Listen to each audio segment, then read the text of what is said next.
If you build an Azure function or expose Business Central API to the internet, and you just hand that URL to an external vendor, you're basically leaving your front door wide open.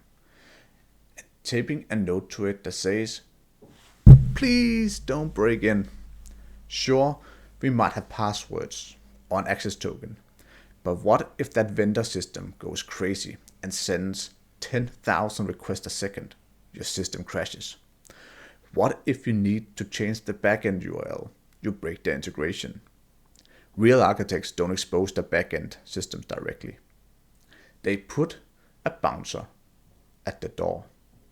Welcome to week 8 of the 90-day Azure Roadmap. Today, we're setting up that bouncer. We're talking about Azure API Management. This is the tool that takes your integration from it works to it's enterprise grade. Lock it down. API Management, or APIM, sits between the outside world and your APIs. Think of it as a reverse proxy on steroids. Why do you need this? 4 massive reasons. 1. Security and authentication.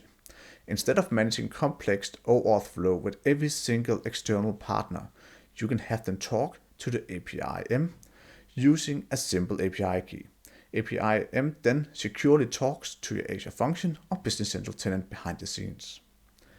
Number 2, rate limiting throttling. Business Central will start throttling errors. If you hammer it too hard with APIM, you can set a rule. This vendor can only make 100 requests per minute. If they exceed it, APIM rejects them before the traffic ever reaches BC.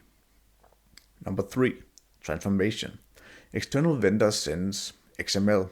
APIM can transform it to JSON before it hits your function. Number 4, decoupling.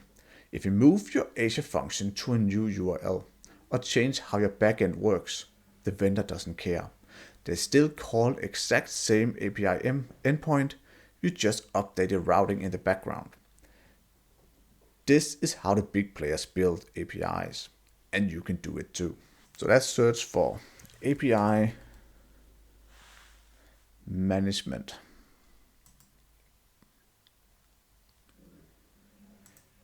And say create. I need to put this in the right resource group, of course. As an organization name, let's just write that. Now, let's look at our pricing tiers. So a warning here.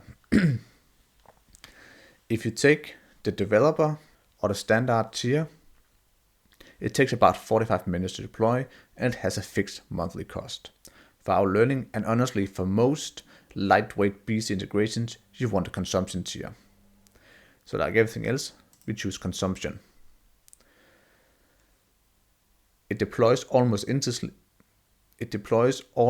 instantly, and you only pay per million executions. It's practically free for what we're doing. So let's just try to create this.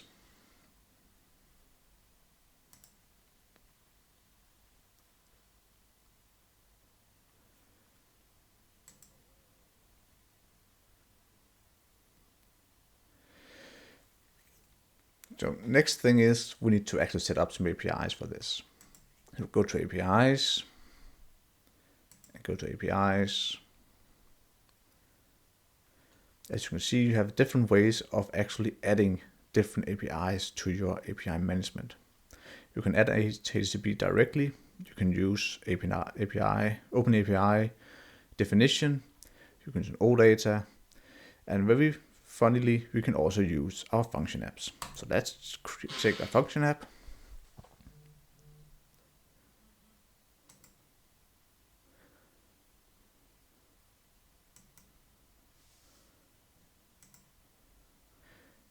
And we should see our BC Learning. So let's select that. And you can see we have all these different ones that we created. Let's take the validate VAT. Sorry, that's not the right select. Get away. Select down here, of course.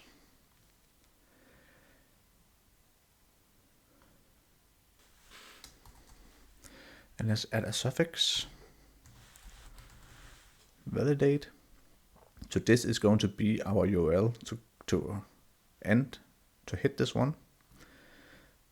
Let's try to create it. So this is the heart of the API management. You have 4 boxes. You have the front end, what the external client sees. Then we got the inbound processing, what happens before the request hits your backend. We got the backend, your actual Azure function. And we got the outbound processing, what happens before the response goes back to the client. Now, if you try to test this, let's go to our test tab here.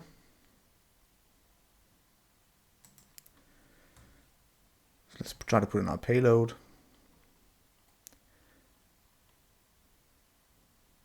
And let's try to send it.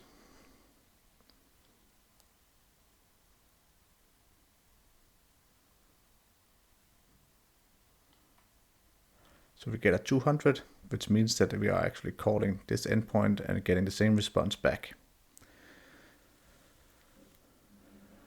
So our API is now directly going through our API management.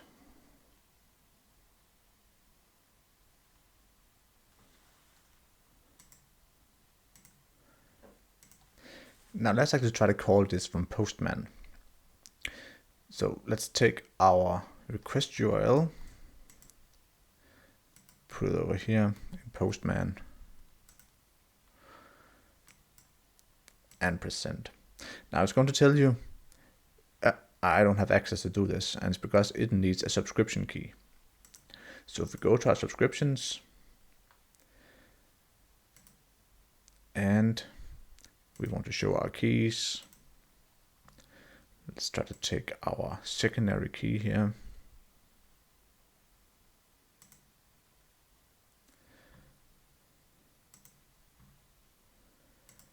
Go to headers, put our key in.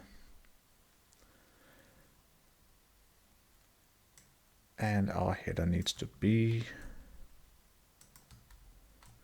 this OCP API subscription key. And let's see. It has access. And now, as you can see, this is going directly through our API management. Now, if we go back to our APIs, go to our validate here.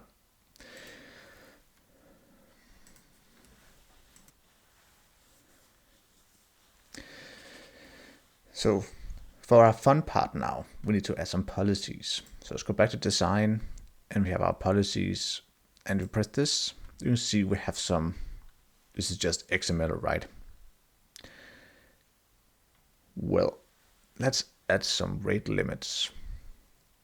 And let's try to add a rate limit.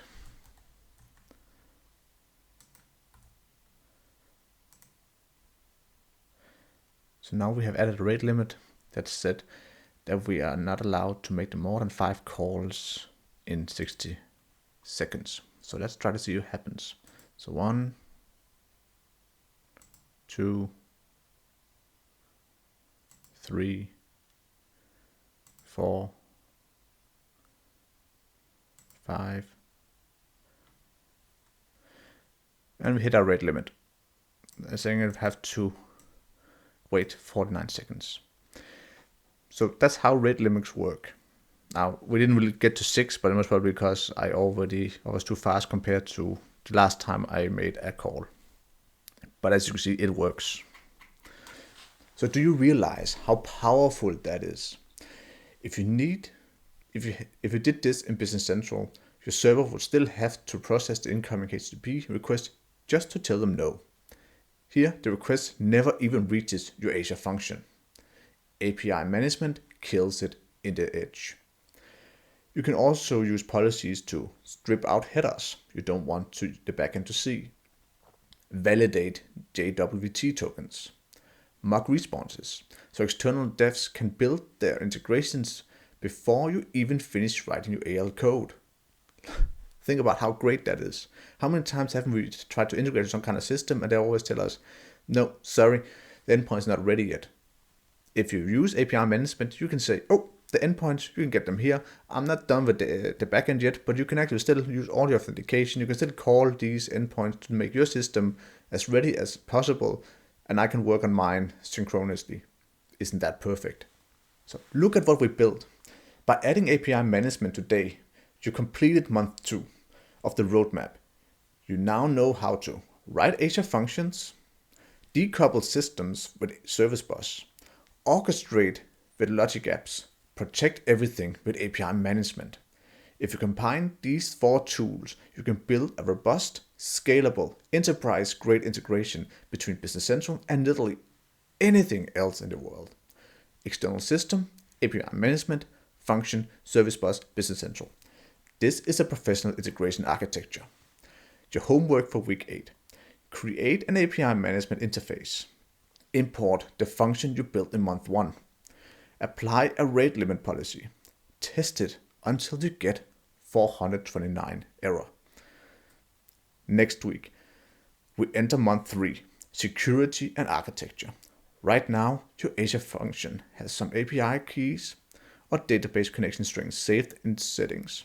If someone gets access to those settings, they have your keys. That's a massive security risk. Next week, we fix it with Azure Key Vault. Go lock down your APIs, and I'll see you in week 9.